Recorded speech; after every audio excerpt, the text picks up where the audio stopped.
근데 맨날 맑고 투명한 소변만 보다가 갑자기 소변의 색깔이 나타나기 시작하면 좀 당황할 수 있는데,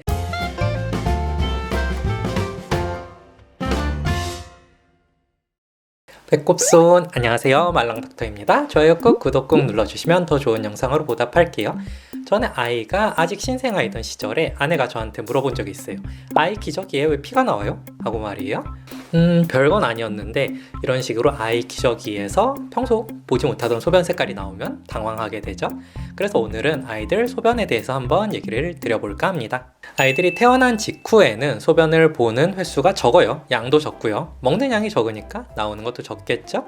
그래서 하루에 기저귀 2번 정도 갈아주는 수준입니다. 하지만 먹는 양이 점점 늘어나니까 한 일주일 정도 됐을 때는 소변을 최소 6번 이상은 봐야 돼요. 많으면 10번까지 보기도 하고요. 아이가 대변을 봤을 때는 엉덩이가 무르거나 기저귀 발진이 생길 수도 있기 때문에 바로바로 갈아주는 편이 좋고, 또 아이도 바로바로 반응을 하는 경우가 많지만 소변은 그냥 좀 두셔도 괜찮아요. 요새는 기저귀들이 좋아서 웬만한 정도 소변은 대부분 다 기저귀에 흡수가 되거든요. 물론 아이가 찝찝해하면은 갈아주는 게 맞지만, 그렇지 않고 잘 자고 있다면 일부러 소변 봤나 안 봤나 확인하고 갈아줄 필요까지는 없어요.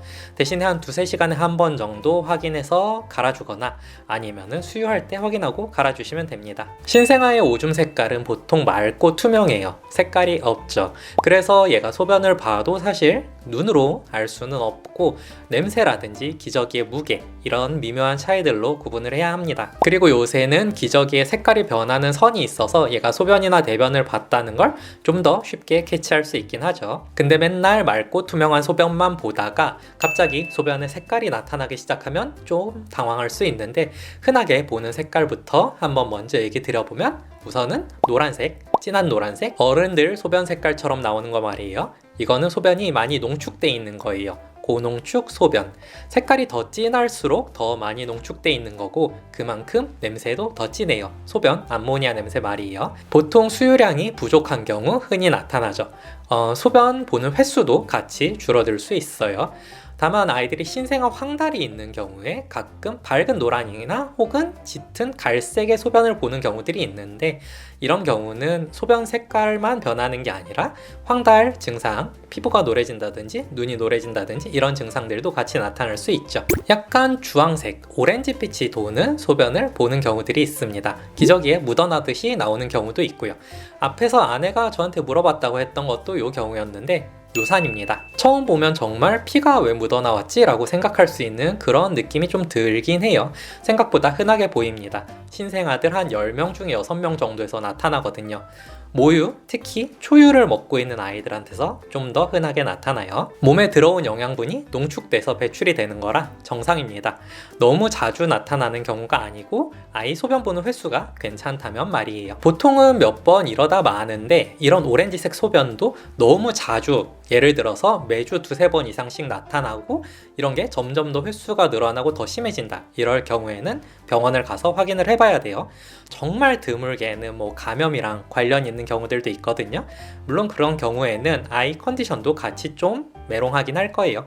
기저귀에 갑자기 핑크빛, 핑크색 소변으로 물드는 분홍 기저귀 증후군이라는 것이 있습니다.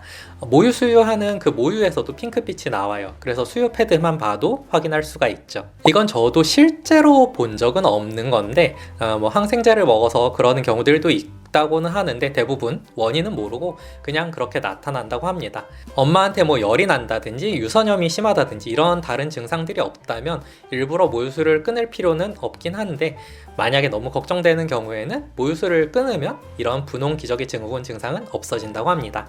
소변이 만약 하얗거나 뿌옇게 나온다면 이때는 요로 감염을 생각을 해봐야 돼요. 신생아들 같은 경우에는 요로 감염이 아주 위험할 수 있죠. 그래서 당장이라도 병원을 가봐야 합니다. 영유아 같은 경우는 대부분 요로 감염이 열과 같이 나타나기 때문에 소변색을 먼저 발견한다기보다는 아이가 열이 날 때 병원을 가서 발견하게 되는 경우가 더 많지만, 신생아들 같은 경우는 요로 감염이 폐혈증이랑 같이 겹쳐 있는 경우 열이 나지 않을 수도 있어요. 아이러니하게도 열이 안 나서 더 위험한 상황이 생길 수도 있습니다. 대신에 열은 안 나더라도 눈치챌 수 있을 만큼의 컨디션 변화가 보통 생겨요. 아이가 뭐 끙끙거리고 힘들어한다든지 아니면은 호흡이 빨라진다든지 이런 것들 말이에요. 오늘 제가 아이들 소변에 대해서 준비한 영상은 여기까지. 도움이 되셨길 바라며 다음에 다시 만나요. 감사합니다. 보너스로 신생아 시기를 지난 영유아 단계나 혹은 성인들 소변 색깔 이상한 거 몇 가지 알려드리고 갈게요. 첫 번째, 형광 노란색 소변. 비타민제, 특히 종합 비타민제를 먹는 경우에 형광 노랑 소변을 보는 경우들이 많이 있죠. 보통 비타민 중에 비타민 B12랑 관련이 많이 있다고 합니다. 정상이에요. 비트 소변이라는 것이 있습니다. 비트 먹고 비트 색깔 소변 보는 거예요. 얘는 변에도 색이 묻어나오더니 소변에도 색이 묻어나오네요. 비트 소변이라는 단어가 있을 정도로 유명한 증상입니다. 커피를 마시면 소변에서 커피 냄새가 납니다. 느껴보신 적 있나요? 커피는 약간의 이뇨작용, 배뇨작용을 가지고 있기 때문에 커피를 마시고 난 이후에는 몸에 있는 물이 좀 빠져나가게 되고 몸이 일시적으로 탈수에 가까운 상태가 됩니다. 그러면 엄청 농축돼서 진한 냄새가 나는 소변이 나오죠. 또한 몸에서 커피를 분해하는 과정에서 만들어지는 부산물들이 소변에서 커피 냄새가 나도록 만듭니다.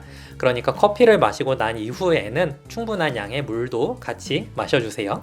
아스파라거스를 먹은 이후에 소변에서 썩은 계란, 썩은 양배추 냄새 이런 것들이 나는 경우들이 종종 있습니다. 좀 더 정확히는 유황화합물의 냄새인데 아스파라거스 안에 들어있는 아스파라거스 산 이거를 이제 몸에서 분해를 해야 하는데 분해하는 효소가 인류의 절반 이상에는 없어요. 그래서 분해를 못하고 아스파라거스 산에 포함되어 있는 유황화합물의 냄새가 소변으로 드러납니다. 정상이에요. 끝!